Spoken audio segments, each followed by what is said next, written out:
Welcome সবাইকে classmate 24 YouTube চ্যানেলে। আশা করছি সবাই ভালো আছো।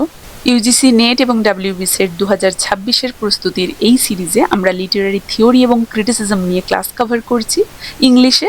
লিটারারি থিওরি এবং ক্রিটিসিজমের ওপরে আজকের ক্লাসটি হচ্ছে ক্লাস নাম্বার 30, যেখানে আমরা নিউ হিস্টোরিসিজম এবং কালচারাল ম্যাটেরিয়ালিজম নিয়ে আলোচনা করব। আশা করছি লিটারারি থিওরি এবং ক্রিটিসিজমের এই সিরিজে ক্লাস 1 থেকে শুরু করে 29 পর্যন্ত প্রত্যেকটা ক্লাস নেট এবং সেটের অ্যাসপিরেন্টসরা ভালোভাবে ফলো করেছো। যদি না করে থাকো অবশ্যই সেই সমস্ত অংশের ক্লাসগুলি আগে দেখে নেবে। প্রত্যেকটি ক্লাস তোমরা লিটারারি থিওরি এবং ক্রিটিসিজমের যে প্লে লিস্ট সেখান থেকে পেয়ে যাবে। তাহলে আশা করছি তোমাদের আগামী পরীক্ষার প্রস্তুতিতে ভীষণই হেল্প হবে। এই সমস্ত গুরুত্বপূর্ণ ক্লাসের পাশাপাশি নেট এবং সেটের অ্যাসপিরেন্টসরা ইংলিশের ফুল কোর্স পারচেস করতে চাইলে তোমরা সরাসরি আমাদের মান্থলি বিশেষ পেইড মেম্বারশিপ গ্রুপ জয়েন করতে পারো, যেখানে তোমরা প্রত্যেকটি সেকশনের ওপরে আলাদা আলাদাভাবে ফুল সিলেবাস বেসড সমস্ত গুরুত্বপূর্ণ ক্লাসেস পেয়ে যাবে, সঙ্গে পিওয়াইকিউ সেশন এবং ওয়ান লাইনার্স ডিসকাশনের ক্লাসেসও পেয়ে যাবে। এছাড়া full syllabus based notes, one liners এবং এমসিকিউ সহ প্রশ্ন উত্তরের জন্য তোমরা সরাসরি আমাদের হোয়াটসঅ্যাপ নাম্বারে কন্ট্যাক্ট করতে পারো, যেখানে তোমাদের আগামী পরীক্ষার কথা মাথায় রেখে বানানো থাকছে ফুল সিলেবাস বেসড ইংলিশের ওপরে নোটস। এই সমস্ত নোটস, গুরুত্বপূর্ণ প্রশ্ন উত্তর এবং ওয়ান লাইনার্সগুলো আগামী পরীক্ষাতে তোমাদেরকে ভীষণই হেল্প করবে। তাই যারাই আমার চ্যানেলে নতুন, কাইন্ডলি চ্যানেলটা সাবস্ক্রাইব করে নেবে এবং চ্যানেলটা ফলো করে বেল আইকনটা প্রেস করে দেবে। তাহলে পরবর্তী ক্লাসের নোটিফিকেশন সহজেই তোমাদের কাছে পৌঁছে যাবে। এছাড়াও আজকের ক্লাসের এই পিডিএফটি পেতে হলে বা ইংলিশ রিলেটেড যে কোনো ধরনের কোয়ারি থাকলে বা আপকামিং নেট এবং সেটের উদ্দেশ্যে যে কোনো ধরনের প্রশ্ন থাকলে তোমরা আমার হোয়াটসঅ্যাপ চ্যানেল বা টেলিগ্রাম গ্রুপেও যুক্ত হয়ে যেতে পারো। টেলিগ্রাম গ্রুপের লিঙ্ক এবং হোয়াটসঅ্যাপ চ্যানেলের লিঙ্ক আমি এই ভিডিওর ডিসক্রিপশন বক্সে উল্লেখ করে দিচ্ছি। তো ফিরে আসছি আজকের আলোচনাতে আমরা ক্লাস নাম্বার 30-তে লিটারারি থিওরি এবং ক্রিটিসিজমে নিউ হিস্টোরিসিজম নিয়ে আলোচনা করব। নিউ হিস্টোরিসিজমের যে প্রাথমিক ধারণা, তার উৎপত্তি, তার মূল ধারণা, তার প্রধান বৈশিষ্ট্য, তার গুরুত্বপূর্ণ সমস্ত থিওরিস্ট, সেই থিওরিস্টদের গুরুত্বপূর্ণ রচনা ইত্যাদি সমস্ত বিষয় নিয়ে আমরা আজকের ক্লাসে আলোচনা করব। তো দেখো, নিউ হিস্টোরিসিজম জানতে গেলে আমাদেরকে সবার প্রথমে তার ব্যাকগ্রাউন্ডটা জেনে নিতে হবে। দেখো, নিউ হিস্টোরিসিজমের মানে হচ্ছে নব্য ইতিহাসবাদ। নব্য ইতিহাসবাদ কেন, এর ব্যাকগ্রাউন্ডটা আমরা একটু জানবো। দেখো, বিখ্যাত ব্রিটিশ আমেরিকান অ্যানথ্রোপোলজিস্ট জেইন ইফেকভিনিগওয়ে তিনি একটি বিখ্যাত কথা বলেছিলেন, যেটা এই যে নিউ হিস্টোরিসিজম থিওরি এর প্রধান ভিত বা স্তম্ভ। তিনি বলেছিলেন, দেয়ার আর নো পিওর বায়োলজিক্যাল রেসেস, অর্থাৎ জাতিগত বিশুদ্ধতা বলে নাকি কিছুই নেই। এটা একটা ভ্রান্ত ধারণা যে জাতিগত বিশুদ্ধতা। Identity is socially constructed, not natural. মানুষের পরিচয় মানে মানুষের জাতি, ধর্ম বা লিঙ্গ জন্মগতভাবে নির্ধারিত। এটা প্রাকৃতিক কোনো বিষয় নয়, বরং সমাজ, সংস্কৃতি, মানুষের পরিচয় যেমন ধর্ম, জাতি বা লিঙ্গ এগুলো জন্মগতভাবে নির্ধারিত বা প্রাকৃতিক নয়, বরং সমাজ, সংস্কৃতি এবং ইতিহাসের বিভিন্ন পর্যায় ও ক্ষমতার সম্পর্কের মাধ্যমেই কিন্তু আমাদের এই পরিচয় গড়ে ওঠে। মানে তিনি বলেন যে পিওর রেস বলে কিন্তু কোনো কিছুই নেই, ঠিক আছে? পরিচয় সমাজেই তৈরি হয়, মানে সমাজই পরিচয় তৈরি করে দেয়। নিউ হিস্টোরিসিজম কি বলে, যে কোনো সাহিত্য বা মানুষের পরিচয় কিন্তু কখনোই চিরন্তন নয়, মানে ইউনিভার্সাল নয়। একটা নির্দিষ্ট সময়ের রাজনীতি, আইন এবং সামাজিক যে প্রথা, এগুলো সবগুলো মিলে কিন্তু একজন মানুষের সেই আইডেন্টিটিটা তৈরি করে। যেমন সেই শেক্সপিয়ারের যুগে নারী বা রাজা বলতে যেগুলো বোঝাতো, আজকের যুগে কিন্তু সেটা আর নয়, তাই না? তাহলে এই যে পরিচয়, এই পরিচয় ঐতিহাসিক পরিস্থিতির ফসল, আর কিছুই নয়। তো ইফেকভিনিগওয়ে এটা বলতে চেয়েছেন যে এই যে বর্ণ বা রেস, এটা হচ্ছে তৈরি করা হয়েছে ক্ষমতার আধিপত্য বজায় রাখতে, এটা তৈরি করা হয়েছে। যেমন সাদা চামড়ার মানুষরাই শ্রেষ্ঠ, এই যে ধারণাটা, এটা প্রতিষ্ঠা করা হয়েছে। তাহলে এই যে রেস, এটা তৈরি করা হয়েছে। এবং নিউ হিস্টোরিসিজমে আমরা দেখতে পাই সাহিত্য এবং সমাজ উভয়ই কিন্তু পাওয়ার ডায়নামিক্স দিয়ে চলছে। যেমন সেই স্টিফেন গ্রিনবেল্ট দেখিয়েছেন যে রেনেসাঁ যুগে মানুষ কিভাবে কথা বলবে বা নিজেকে কিভাবে উপস্থাপন করবে, সেটাও কিন্তু নিয়ন্ত্রণ করত তৎকালীন সেই চার্চ বা সেই রাষ্ট্রের শাসন। অর্থাৎ পরিচয় শুধুমাত্র ক্ষমতারই একটা হাতিয়ার। কারণ আমরা এসেন্সিয়ালিজম দেখেছিলাম। এসেন্সিয়ালিজম মানে কি? এসেন্সিয়ালিজম মানে হচ্ছে এই বিশ্বাসটা যে ধরো কালোরা জন্মগতভাবে কালোই বা এমনই, বা মেয়েরা স্বভাবগতভাবে ওই রকমই। কিন্তু ইফেকভেনিগুয়ে এই জৈবিক বিশুদ্ধতাটাকে অস্বীকার করে দেখিয়েছেন যে এটা সম্পূর্ণ মিথ্যে ধারণা। এবং নিউ হিস্টোরিসিজমও কোনো কিছুকে এসেন্সিয়াল বা ধ্রুবক বলে কিন্তু মানে না, আমরা সেটাও দেখতে পাই। তারা মনে করে, মানে নিউ হিস্টোরিসিস্টরা মনে করে মানুষের স্বভাব, মানুষের পরিচয় সময়ের সাথে সাথে ইতিহাসের পাতায় কিন্তু বদলে যায়। তাই কোনো টেক্সট পড়ার সময় সেই সময়ের সেই ডিসকোর্সটা বোঝাটা খুবই জরুরি। তাহলে এই যে ইফেকভেনিগুয়ের এই ব্যাকগ্রাউন্ড আইডিয়াটা মূলত হিস্টোরিসিজম, মানে নিউ হিস্টোরিসিজমের জন্য একটা মজবুত ভিত্তি আমরা বলতে পারি, তাই তো? যদি রেস বা আইডেন্টিটি জৈবিক হতো তবে তো ইতিহাস পড়ার আর দরকারই পড়তো না, কারণ সেই সব যুগে তো সেটা সেমই থাকতো। যেহেতু এগুলো সব যুগে সেম নয়, মানে যেহেতু এগুলো সামাজিকভাবে নির্মিত, জন্মগত নয়, প্রাকৃতিক নয়, তাই এগুলো বুঝতে গেলে আমাদের সেই সময়ের ইতিহাস, সেই সময়ের সমস্ত কিছু দলিল দস্তাবেজ যাই বলো, এবং রাজনৈতিক সেই পরিস্থিতি, পরিবেশ, সবকিছু খুঁটিয়ে দেখতে হবে। আর এটাই হলো নিউ হিস্টোরিসিজমের মূল কাজ, তাই তো?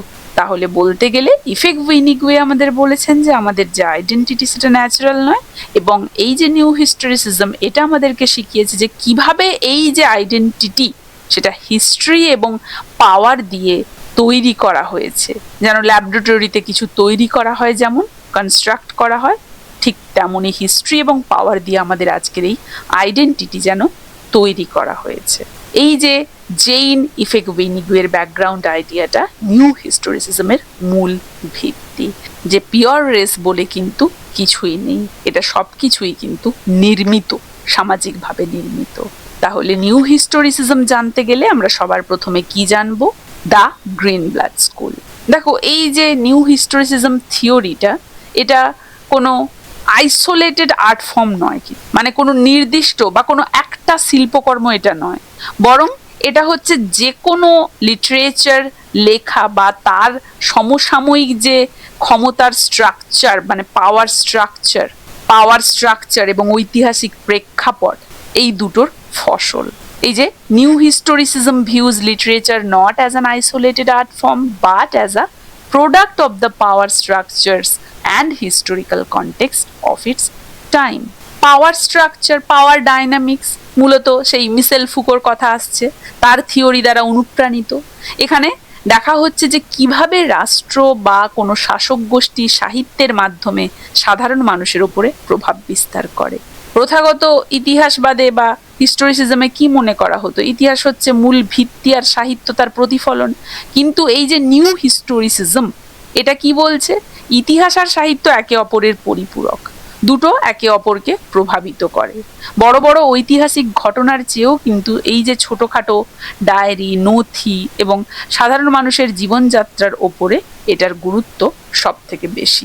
এই যে থিওরি নিউ হিস্টোরিসিজম, এই থিওরিটা 1980-র দশকে, 1980-র দশকে জনপ্রিয় হয়, এবং এর মূল কথা তাহলে হচ্ছে সাহিত্যকে ইতিহাস থেকে আলাদা করে দেখা সম্ভব নয়, লিটারেচারকে হিস্ট্রি থেকে আলাদা করে দেখা সম্ভব নয়, তাকে হিস্ট্রির সাথেই দেখতে হবে। তাহলে এর উদ্ভব এবং এর মূল প্রবক্তা বললে আমরা স্টিফেন গ্রিনব্লাডকে পাবো, তাই তো? 1980 সালে তার বিখ্যাত বই বা বিখ্যাত গ্রন্থ Renaissance self fashioning from More to শেক্সপিয়ারে তিনি প্রথম এই যে নিউ হিস্টোরিসিজম, এই যে ওয়ার্ডটা বা এই যে কথাটা, এই শব্দটা তিনি প্রথম ব্যবহার করেন। তাহলে নিউ হিস্টোরিসিজমের মূল প্রবক্তা বা উদ্ভাবক হচ্ছেন স্টিফেন গ্রিনব্লাড। দেখো, ক্লিফোর্ড গিয়ার্টসের নামও আমরা এখানে পাচ্ছি। নৃবিজ্ঞানী গিয়ার্টসের কালচার অ্যাজ টেক্সট, এই যে ধারণাটা, এই যে থিওরিতে কিন্তু নিউ হিস্টোরিসিজম থিওরিতে গুরুত্বপূর্ণ প্রভাব ফেলেছে। দেখো, এই যে গ্রিনব্লাডের রেনেসা সেলফ ফ্যাশনিং, এই যে বিখ্যাত বই, এক্ষেত্রে যে সেলফ ফ্যাশনিং এই যে ধারণাটা, এটা অত্যন্ত গুরুত্বপূর্ণ ধারণা। কারণ কি? কারণ রেনেসাঁ যুগে কিভাবে ব্যক্তি তার সামাজিক এবং রাজনৈতিক পরিবেশ এবং তার সেই পাওয়ার বা ক্ষমতার প্রভাব অনুযায়ী নিজের সেই আইডেন্টিটি, পরিচয় বা চরিত্র তৈরি করে, সেটা এখানে দেখানো হচ্ছে, তাই তো? ফ্যাশন, যেটা মানে সেলফ ফ্যাশনিং এর অর্থ হচ্ছে রেনেসাঁ যুগে কিভাবে ব্যক্তি তার সামাজিক এবং রাজনৈতিক পরিবেশ এবং ক্ষমতার প্রভাব অনুযায়ী নিজের একটা পরিচয় বা চরিত্র তৈরি করত। আর এখানে ক্লিফোর্ড গিটসের প্রভাব হিসেবে আমরা কি দেখব? দেখো, ক্লিফোর্ড গিটস একজন নৃবিজ্ঞানী ছিলেন এবং নিউ হিস্টোরিসিস্টরা তার থেকে এই যে কালচার অ্যাজ টেক্সট, এই যে ধারণাটা, এটা গ্রহণ করেছিলেন। এর মানে কি? দেখো, এর মানে হচ্ছে শুধুমাত্র বই বা কবিতাকেই যে একটা লিটারারি ওয়ার্কের মতো রিড করতে বা বিশ্লেষণ করতে হবে তা কিন্তু নয়, বরং সমাজের বিভিন্ন প্রথা, আচার অনুষ্ঠান, মানুষের সামাজিক আচরণকেও কিন্তু টেক্সট হিসেবে পড়া এবং বিশ্লেষণ করা যায়। এবং এটাকেই তিনি থিক ডেসক্রিপশন বলেছেন। বোঝা গেছে? তিনি এটাকেই কিন্তু থিক ডেসক্রিপশন বলেছেন। শুধু বই বা শুধুমাত্র কবিতা এগুলোকেই যে পাঠ করা যাবে বা অ্যানালাইসিস করা যাবে তা কিন্তু নয়। যে কোনো সামাজিক প্রথা, যে কোনো সামাজিক আচার অনুষ্ঠান, রিচুয়ালস যেগুলো বা সামাজিক আচরণ, সব কিছুকেই সেই লিটারারি টেক্সটের মতোই রিড করাও যাবে, আবার বিশ্লেষণ করাও যাবে, যেটা থিক ডেসক্রিপশন। তো এটা ক্রিটিসিজমের ক্ষেত্রে একটা আমূল পরিবর্তন এনেছে। কারণ প্রথাগত ক্রিটিসিজমে কি মনে করা হতো? যে সাহিত্য একটা উচ্চতর, হাই আর্ট, উচ্চতর শিল্প, এবং কালচার বা সামাজিক প্রথা হচ্ছে সাধারণ বিষয়। কিন্তু গিটস শিখিয়ে দিলেন যে না, একটা নাটকের দৃশ্য যেমন আমরা বিশ্লেষণ করি, তেমনই সমাজের বিভিন্ন রিচুয়ালস, বিহেভিয়ার, মানে সোশ্যাল বিহেভিয়ার, এগুলোকেও আমরা একটা টেক্সট হিসেবে পড়তে বা বিশ্লেষণ করতে পারি। আর থিক ডেসক্রিপশন হচ্ছে সব থেকে তার গুরুত্বপূর্ণ ধারণা। তো নিউ হিস্টোরিসিস্টরা শেক্সপিয়ারের নাটকের পাশাপাশি সমসাময়িক যে কোনো ডায়েরি বা সেই সমস্ত নথিপত্রকেও কিন্তু সমান গুরুত্ব দিয়ে বিশ্লেষণ করে দেখতেন, যাতে করে তারা সমাজের একটা বেশ থিক ডেসক্রিপশন বা ঘন বিবরণ দিতে পারেন। তো এই যে thick description, culture as text, এই সমস্ত ধারণাগুলোর প্রভাবও নিউ হিস্টোরিসিজমের ওপরে ভীষণভাবে পড়েছিল। আর কিডস মনে করতেন সংস্কৃতি হচ্ছে প্রতীকের একটা জাল, ওয়েভ অফ সিগনিফিকেন্স। তো এই যে নিউ হিস্টোরিসিস্টরা এদের এই ধারণাটা নিয়ে তারা বলেন যে সাহিত্য কেবলই এই জালের একটা অংশ মাত্র। তারা দেখান যে একটা কবিতার শব্দচয়ন বা সেই সমসাময়িক কোনো রাজনৈতিক ভাষণ একই সাংস্কৃতিক জালেরই অংশ। অর্থাৎ কবি যা লিখছেন তা তার সমাজ এবং তার সংস্কৃতির প্রতীকের দ্বারাই কিন্তু নিয়ন্ত্রিত। আগে ইতিহাসকে কেবল সাহিত্যের ব্যাকগ্রাউন্ড হিসেবে দেখা হতো, কিন্তু কালচার অ্যাজ টেক্সটের ধারণার প্রভাবে নিউ হিস্টোরিসিস্টরা এটা মনে করলেন যে একটা আইন বা চিকিৎসার সেই সমস্ত নথিপত্রও কিন্তু একটা টেক্সট, একটা কবিতাও একটা টেক্সট, এবং এই দুটোই কিন্তু সমানভাবে গুরুত্বপূর্ণ, কারণ তারা একই সংস্কৃতিরই অংশ। তাহলে ক্লিফোর্ড গিটসের প্রভাবের কারণেই নিউ হিস্টোরিসিস্টরা সাহিত্যকে সমাজের অন্যান্য সাধারণ ঘটনার সাথে মিলিয়ে পড়তে শুরু করে। তারা বিশ্বাস করতে পারে যে একটা সমাজের সাংস্কৃতিক অনুশীলন এবং সাহিত্যকর্ম কিন্তু একই মুদ্রারই যেন এপিঠ-ওপিঠ। এছাড়া আমরা মিশেল ফুকোর প্রভাব দেখতে পাবো। ফরাসি দার্শনিক মিশেল ফুকো নিউ হিস্টোরিসিস্টদের ওপরে সবচেয়ে বেশি প্রভাব ফেলেছিলেন। তার পাওয়ার রিলেশন, এই যে ধারণা, তিনি দেখিয়েছেন যে কিভাবে ক্ষমতা কেবল রাজা এবং শাসকদের কাছে থাকে না, বরং এটা সমাজের প্রত্যেকটা স্তরে ছড়িয়ে থাকে। ডিসকোর্স আমরা দেখতে পাবো তার মতে, মানে আমরা যেগুলো বলি বা লিখি সেগুলো সামাজিক নিয়ম এবং ক্ষমতার দ্বারাই কিন্তু নিয়ন্ত্রিত হয়। সাহিত্যও কিন্তু এই যে ডিসকোর্স, এর বাইরে কখনোই নয়, এর মধ্যেই সাহিত্য। তাহলে মিশেল ফুকোর এই ডিসকোর্স এবং ক্ষমতা বা পাওয়ার সংক্রান্ত এই যে ধারণা, এটাও নিউ হিস্টোরিসিজমের মূল ভিত্তি আমরা বলতে পারি। ফুকোর মতে ডিসকোর্স মানে শুধু তো কথা বলা নয় বা শুধু লেখা নয়, এটা একটা নির্দিষ্ট নিয়ম বা ব্যবস্থা, যেটার মধ্যে সমাজ ঠিক করে দিচ্ছে যে কি বলা যাবে, কি বলা যাবে না, কোনটা সত্য, কোনটা মিথ্যা, এটসেট্রা এটসেট্রা। মানে এই যে নিউ হিস্টোরিসিস্টরা মনে করেন একজন কবি বা লেখক যখন লিখছেন, তিনি আসলে তার সময়ের ডিসকোর্সের ভেতরের থেকেই সেটা লিখছেন। তার চিন্তা সেই সময়ের সামাজিক নিয়ম দ্বারাই কিন্তু নিয়ন্ত্রিত। আর পাওয়ার এবং নলেজ সম্পর্কে ফুকো কি বলেছেন? দেখো, ফুকোর একটা বৈপ্লবিক কথা আমরা এক্ষেত্রে পাই, নলেজ ইজ পাওয়ার, তাই না? যার কাছে ক্ষমতা আছে সেই ঠিক করে দেয় যে নলেজ কোনটা বা সত্য কোনটা। আমরা এই যুগে সেটা ভালোভাবেই টের পাচ্ছি। তো দেখো, এই যে নিউ হিস্টোরিসিস্টরা দেখছেন যে একটা লিটারারি ওয়ার্ক কিভাবে শাসক গোষ্ঠীর ক্ষমতাকে বজায় রাখতে সাহায্য করে অথবা সেই ক্ষমতাকে চ্যালেঞ্জ করে।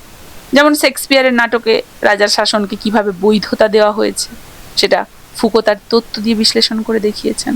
এছাড়াও আমরা সেই প্যানোপটিসিজম দেখতে পেয়েছি, ফুকোর সেই নজরদারি তত্ত্ব, প্যানোপটিসিজম মডেল, একটা কারাগারের মডেল প্যানোপটিকন, সেটা ব্যবহার করে ফুকো দেখিয়েছেন যে এই যে মডার্ন সমাজে মানুষ সবসময় মনে করে তাকে যেন কেউ নজরদারি করছে, তাই তো?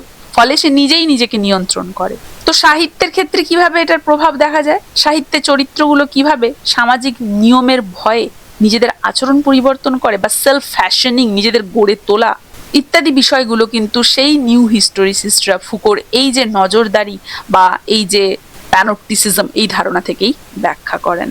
তাহলে ফুকো মনে করতেন ইতিহাস সবসময় উন্নতির দিকে যায় না, বরং ইতিহাসে অনেক বিচ্ছিন্নতা বা ফাটলও থাকে। আর নিউ হিস্টোরিসিস্টরা সাহিত্যের মাধ্যমে ইতিহাসের সেই সমস্ত ফাটল বা অসঙ্গতি সেগুলোকে কিন্তু খুঁজে বের করেন, যেটা প্রথাগত যে হিস্টোরিসিস্ট তারা পারেন না বা তারা এড়িয়ে চলেন।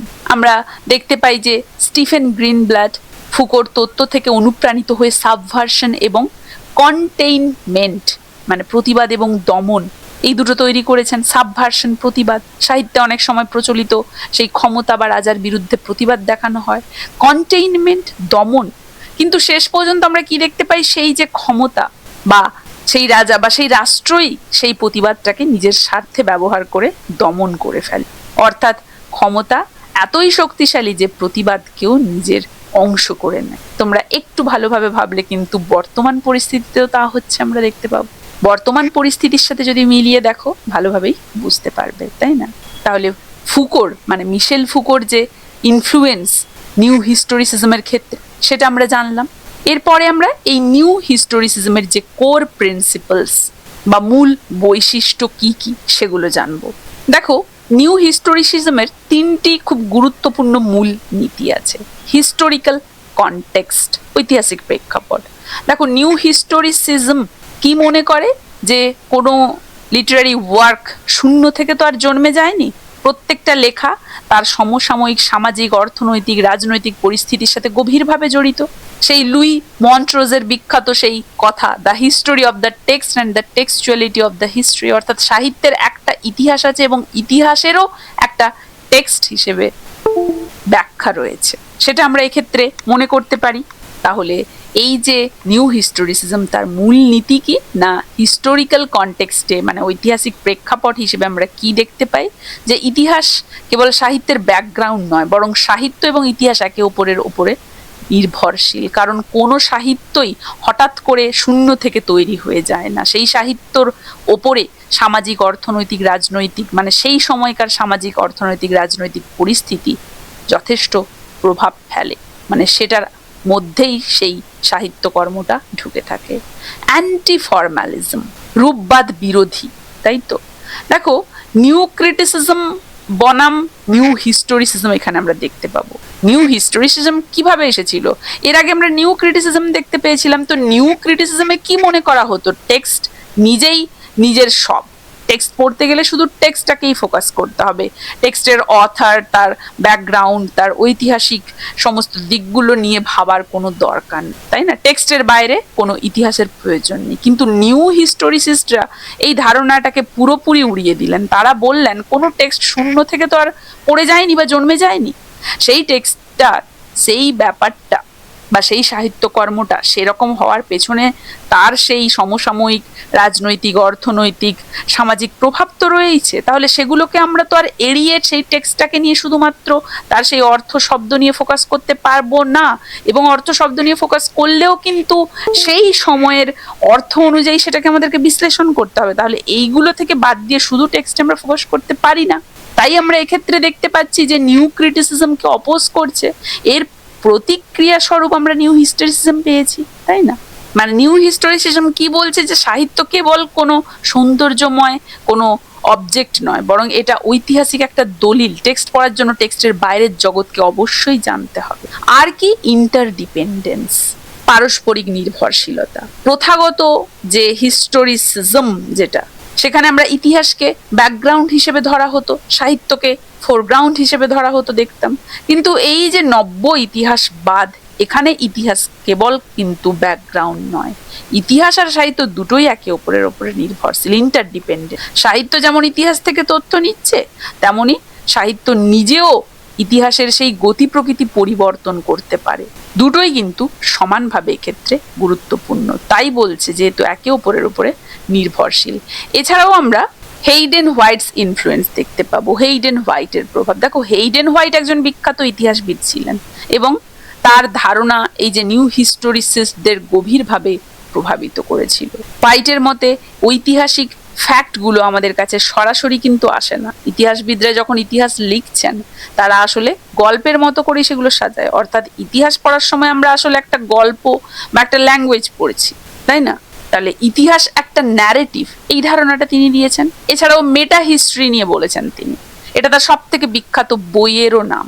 তিনি বলেন যে ইতিহাস লেখার ধরন সাহিত্যের উপন্যাসের মতোই।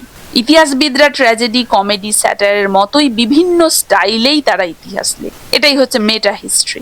তো নিউ হিস্টোরিসিস্টরা মনে করেন যেহেতু ইতিহাসও একই ধরনের গল্প বা টেক্সট, তাই একে সাহিত্যের মতোই মানে অ্যানালাইসিস বা বিশ্লেষণ করা সম্ভব। তাহলে আমরা কি পেলাম? যে প্রথাগত ইতিহাস বাদে মনে করা হতো ইতিহাস হচ্ছে স্থির আর সাহিত্য তার উপরে সাজানো একটা জিনিস। কিন্তু এই নিউ হিস্টোরিসিজমে আমরা দেখতে পেলাম ইতিহাস সাহিত্য একে অপরের উপরে নির্ভরশীল। এছাড়া আমরা হেইডেন হোয়াইটের ইনফ্লুয়েন্স পেলাম। এছাড়া আমরা অ্যান্টি ফর্মালিজম আর সাহিত্যকে যে ইতিহাস বাদ দিয়ে দেখা যাবে না, সেটাও বুঝতে পারলাম। এরপরে আমরা নিউ হিস্টোরিসিজমের কি কনসেপ্টসগুলো আলোচনা করব। দেখো, কি কনসেপ্ট হিসেবে সবার প্রথমেই আমরা পেয়ে যাব ইম্প্রোভাইজেশন। স্টিফেন গ্রিনব্লাট এই যে শব্দটা ব্যবহার করেছেন, এটা মূলত তিনি এই জন্যে ব্যবহার করেছেন যে তিনি বোঝাতে চেয়েছেন কোনো ব্যক্তি কিভাবে বিদ্যমান ক্ষমতার সেই সম্পর্কের মধ্যে নিজেকে মানিয়ে নেয় বা প্রবেশ করার চেষ্টা করে। মানে রেনেসা যুগে একজন সাধারণ মানুষ বা লেখক যখন রাজদরবারে বা সমাজে নিজের জায়গা করে নিতে চাইতেন, তখন তাকে পরিস্থিতির ওপরে ভিত্তি করে নিজের আচরণ বা পরিচয় তৈরি বা পরিবর্তন করতে হতো। তো এটা অনেকটা সেই নাটকের মঞ্চে উপস্থিত বুদ্ধিতে অভিনয় করার মতো, তাই না? তো গ্রিনব্লাট দেখিয়েছেন যে এই যে ইম্প্রোভাইজেশন, এটা আসলে ক্ষমতারই একটা অংশ। শাসকরা অনেক সময় অন্যদের এই ক্ষমতা দেয় যাতে তারা মনে করে যে তারা স্বাধীন, কিন্তু বাস্তবে তো তারা স্বাধীন নয়। বাস্তবে তারা কিন্তু শাসকদের সেই ক্ষমতার সেই স্ট্রাকচারের ভেতরেই আটকা পড়ে আছে। আর কি? আর সার্কুলেশন। সার্কুলেশন এটা নিউ হিস্টোরিসিজমের একটা অন্যতম প্রধান একটা স্তম্ভ বা ভিত্তি, সঞ্চালন। গ্রিনব্লাট কি বলেছেন? কোনো সাহিত্যিক যে মিনিং বা অর্থ বা সামাজিক ক্ষমতা এক জায়গায় কখনোই স্থির থাকে না। এটা বিভিন্ন টেক্সট এবং সামাজিক সেই ডিসকোর্সের মাধ্যমে সমাজ জুড়ে ছড়িয়ে পড়ে, মানে সঞ্চালিত হয়। সঞ্চালন, সার্কুলেশন বলেছে। সাহিত্য কেবল সমাজকে নকল করে না, বরং সমাজ ও সাহিত্য একে অপরের মধ্যে শক্তির এই যে আদান প্রদান, এটা করে, এক্সচেঞ্জ অফ এনার্জি। একেই তিনি সোশ্যাল এনার্জি বলেছেন। কারণ একটা বাস্তব ঐতিহাসিক ঘটনা যখন নাটকে রূপান্তরিত হয়, আবার সেই নাটকের প্রভাব মানুষের চিন্তা বা আইনের ওপরে যখন পড়ে, তখন সেই যে শক্তি বা অর্থের যে আদান প্রদান ঘটে, তাকেই তিনি এই সার্কুলেশন বলেছেন। আর কি? Cultural Poetics. দেখো, স্টিফেন গ্রিনব্লাট 1980-র দশকের শেষের দিকে নিউ হিস্টোরিসিজম এই যে শব্দটার পরিবর্তে কিন্তু তিনি কালচারাল পোয়েটিক্স এই শব্দটা বেশি পছন্দ করতে শুরু করেন। তো এটা কি না, এটা একটা সমাজের একটা কালেকটিভ কালচারাল প্র্যাকটিস, সমষ্টিগত সাংস্কৃতিক অনুশীলন বা গবেষণা। সমষ্টিগত সাংস্কৃতিক অনুশীলন অর্থাৎ সমাজ কিভাবে বিভিন্ন আচার অনুষ্ঠান, বিভিন্ন ভাষা এবং রীতির মাধ্যমে নিজের সংস্কৃতি ও ক্ষমতাকে টিকিয়ে রাখে বা প্রকাশ করে, সেই নিয়ে গবেষণা। তো গ্রিনব্লাট মনে করেছিলেন এই নিউ হিস্টোরিসিজম বললে মানুষ হিস্ট্রি কথাটা দেখে শুধুমাত্র ইতিহাস মনে করতে পারে, কিন্তু কালচারাল পোয়েটিক্স এই কথাটা বললে এটা স্পষ্ট হয়ে যাচ্ছে যে এটা আসলে সমাজের সংস্কৃতিকে একটা শিল্পের মতো করে বিশ্লেষণ করার পদ্ধতি। তাই তিনি নিউ হিস্টোরিসিজম কথাটা বাদ দিয়ে তিনি কালচারাল পোয়েটিক্স কথাটা পছন্দ করতে শুরু করেন। তাহলে আমরা নিউ হিস্টোরিসিজমের কি কনসেপ্ট হিসেবে পেলাম? Improvisation, circulation and cultural Poetics. Improvisation কি? এটা হচ্ছে মূলত ক্ষমতা আর ব্যক্তির মধ্যে সম্পর্ক, পরিস্থিতি বুঝে নিজেকে বদলে ফেলা বা নতুন কোনো কৌশল ব্যবহার করে ক্ষমতার ভেতরে ঢুকে পড়া, মঞ্চের অভিনয়ের মতো বা পরিচয় গঠনের মতো। মানে ক্ষমতার ফাঁদ স্বাধীনতার লক্ষণ মনে হলেও স্বাধীনতার লক্ষণ কিন্তু এটা নয়। আমরা যখন নিজেকে ইম্প্রোভাইজ করি আমরা কিন্তু স্বাধীন নই, আমরা আসলে সেই যে বড় একটা পাওয়ার স্ট্রাকচার তার নিয়মের মধ্যেই সেটা মেনেই আমরা কিন্তু করি। আমরা ভাবি যে খুব চালাকি করছি কখনো, কিন্তু আসলে সেটাও কিন্তু সিস্টেমের মধ্যেই থেকে যাচ্ছে, তাই না? সেটাই ইম্প্রোভাইজেশন। ইম্প্রোভাইজেশন মানে পরিস্থিতি বুঝে নিজেকে বদলে ফেলা বা নতুন কোনো কৌশল করে ক্ষমতার ভেতরে কিন্তু ঢুকে পড়া। যাই করি না কেন আমরা সেই ক্ষমতার ভেতরেই আছি। সার্কুলেশন, ইতিহাস এবং এই যে টেক্সট, এই দুটোর মধ্যে সবসময় কিন্তু পাওয়ার এবং মিনিং সার্কুলেট হয়, সঞ্চালন হয়, স্থির কিন্তু নয়, একে অপরের দ্বারা প্রভাবিত। আর দেখতে পাই যে কিভাবে 1980-র দশকের শেষের দিকে এসে কালচারাল পোয়েটিক্স কথাটাকে স্টিফেন গ্রিনব্লাট বেশি প্রেফার করতেন নিউ হিস্টোরিসিজমের তুলনায়। বোঝা গেছে? তো এই ছিল নিউ হিস্টোরিসিজম বা নব্য ইতিহাসবাদ, যেখানে আমরা নিউ হিস্টোরিসিজমের ব্যাকগ্রাউন্ড আইডিয়া একটা পেলাম, যেখানে আমরা দেখতে পেলাম জেইন ইফেকভিনিগুয়েকে। তারপরে আমরা নিউ হিস্টোরিসিজম সম্পর্কে দ্য গ্রিনব্লাট স্কুল পেলাম, যেখানে আমরা নিউ হিস্টোরিসিজমের কি ফিগার এবং অরিজিন সম্পর্কে জানলাম। নিউ হিস্টোরিসিজমের মূল নীতিগুলো আমরা আলোচনা করলাম এবং নিউ হিস্টোরিসিজমের কি কনসেপ্ট নিয়ে আমরা আলোচনা করলাম। আশা করছি নিউ হিস্টোরিসিজম সবাইকে বোঝাতে পেরেছি। নিউ হিস্টোরিসিজমের যে প্রবক্তা স্টিফেন গ্রিনব্লাটের সমস্ত ধারণাগুলো সবাইকে দিতে পেরেছি। কারো কোথাও অসুবিধে নেই। কার কেমন লাগলো জানাবে, ভালো লাগলে একটা লাইক এবং একটা শেয়ার করে দেবে। লিটারারি থিওরি এবং ক্রিটিসিজমের আজকের ক্লাসে আমরা নিউ হিস্টোরিসিজমটাই কমপ্লিট করলাম। কালচারাল মেটেরিয়ালিজমটা নিয়ে এর পরের ক্লাসে আমরা ইন ডিটেইল আলোচনা করব।